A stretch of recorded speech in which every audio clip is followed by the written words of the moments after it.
안녕하세요, 여러분. So, last time, April 10 is election day nila dito, local elections. So, walang pasok at timing wala akong pasok at yung asawa ko rin walang pasok. So, kami at saka yung mga bata. So, pumunta po kami sa park. Nag-aya po ang kanilang apa na pumunta ng park at medyo malayo po siya sa Dalsongkon.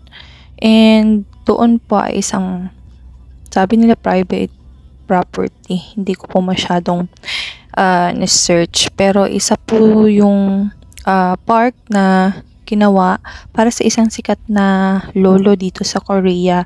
Noon nung buhay pa siya ay andyan na yon. Pero ngayon mas pinahalagahan siya dahil namatay na po siya. And ito pong park na ito ay talagang samut-sari ang mga bulaklak at may malaking river. So, ayan po, maraming tulips dahil spring season. So, maraming pong pumupunta dito para magpa-picture at na rin, mamasyal. So, talagang kikinang yung mga mata nyo dahil sa dami ng mga nagagandahang bulaklak.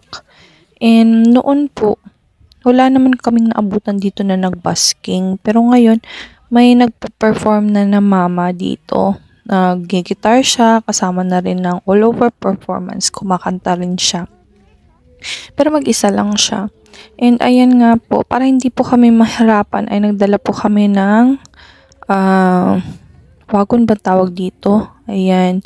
Tapos, ayun po yung makikita nyo sa river. And mag-iingat lang po talaga kasi may, hindi ko pa alam, parang malalim yung tubig dyan. Ayaw kong mag-imagine. Imagine ko lang. Kaya nag-iingat po talaga ako kasi maliit si Jihe at baka mahulog siya dyan. Paano na lang? Hindi ko pa naman alam lumangoy. At parang hindi rin masyado alam ng asawa ko lumangoy.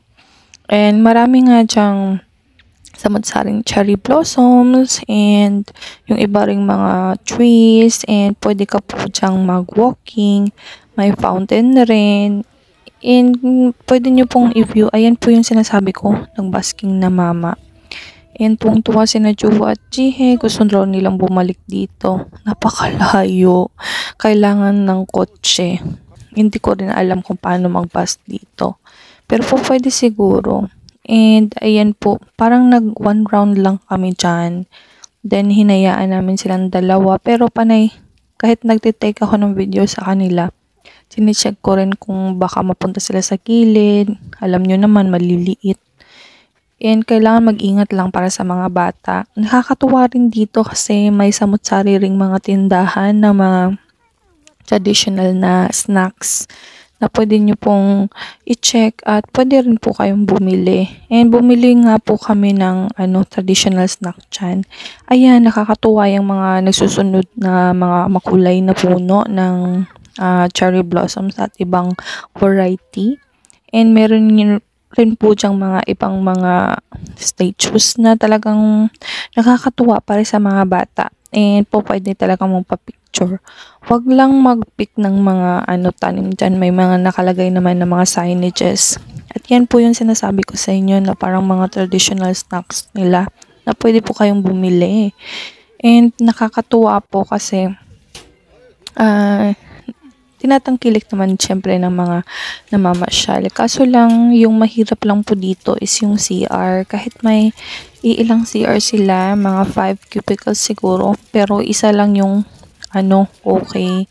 Kaya talagang mahaba-habang pasensya ang kailangan. And kung po pwede, mag-CR talaga kaagad-agad kasi maramihan nagsi-CR mayat-maya eh.